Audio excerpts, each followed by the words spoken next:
प्रेम से बोलिए जय माता दी। प्रिय भक्तजनों, मैं नूपुर आप सभी का मायरा बॉयज़ चैनल में हार्दिक स्वागत करती हूँ। आज की इस वीडियो में आप जानेंगे नवरात्रि में कलश स्थापना का शुभ मुहूर्त, सही विधि भी बताऊंगी और नियम के बारे में बताऊंगी। नवरात्रि में कलश स्थापना बहुत ही शुभ मानी जाती है, लेकिन इसे सही तरीके से करना बेहद जरूरी माना जाता है। प्रिय भक्तजनों, आप सभी को चैत्र नवरात्रि की हार्दिक शुभकामनाएं। माता रानी की कृपा आप सभी पर बनी रहे। हिंदू धर्म चैत्र नवरात्रि का विशेष महत्व है। पंचांग के अनुसार इस बार चैत्र नवरात्रि की शुरुआत 30 मार्च से हो रही है, जिसका समापन 6 अप्रैल को होगा। इस दौरान देवी दुर्गा के 9 स्वरूपों की पूजा करने के साथ साथ कलश स्थापना की जाएगी, साथ ही अखंड ज्योति जलाई जाएगी। बता दें कि अगर नवरात्रि की शुरुआत कलश स्थापना से होती है, जिसे बेहद शुभ माना जाता है, लेकिन कई बार लोग अनजाने में कुछ गलतियां कर देते हैं, जिससे पूजा का पूरा फल नहीं मिल पाता।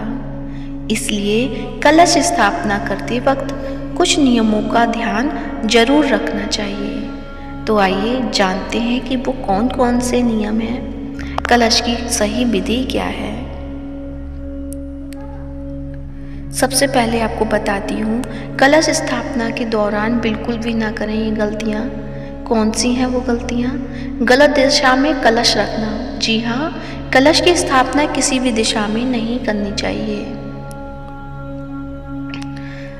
उत्तर पूर्व दिशा में रखना सबसे शुभ माना जाता है। अगर यह संभव ना हो तो उत्तर या पूर्व दिशा में भी इसे रख सकते हैं। मान्यता है कि गलत दिशा में कलश रखने से नकारात्मक ऊर्जा आती है। गलत धातु का इस्तेमाल। कलश बनाने के लिए सही धातु का चुनाव जरूरी होता है। कलश स्थापना के लिए तांबे, मिट्टी, चांदी या सोने का कलश सबसे शुभ माना जाता है। प्लास्टिक या स्टील का कलश रखने से बचें, क्योंकि यह शुभ नहीं माना जाता है। कलश को बार बार न हिलाएं। एक बार जब कलश स्थापित कर दिया जाए तो उसे 9 दिनों तक अपनी जगह से न हिलाएं।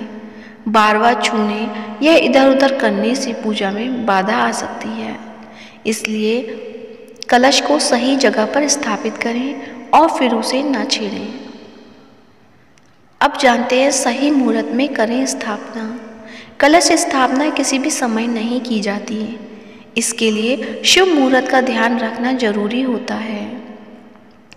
30 मार्च को घट स्थापना का सही समय सुबह 6:13 से 10:22 बजे तक है।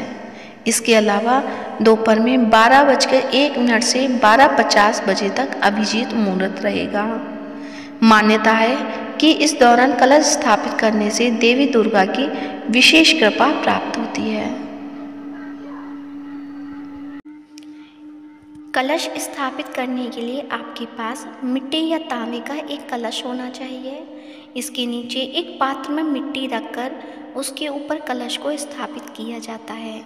इसके साथ ही आम के पत्ते, जौ, सिंदूर, जल, सिक्का, लाल चुनरी, कलावा, मिट्टी कलश स्थापित करने से पहले आपके पास होना चाहिए।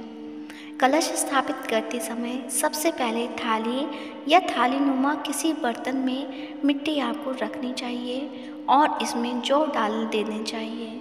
इस पात्र में मध्य में पानी से भरे कलश को आपको रखना चाहिए।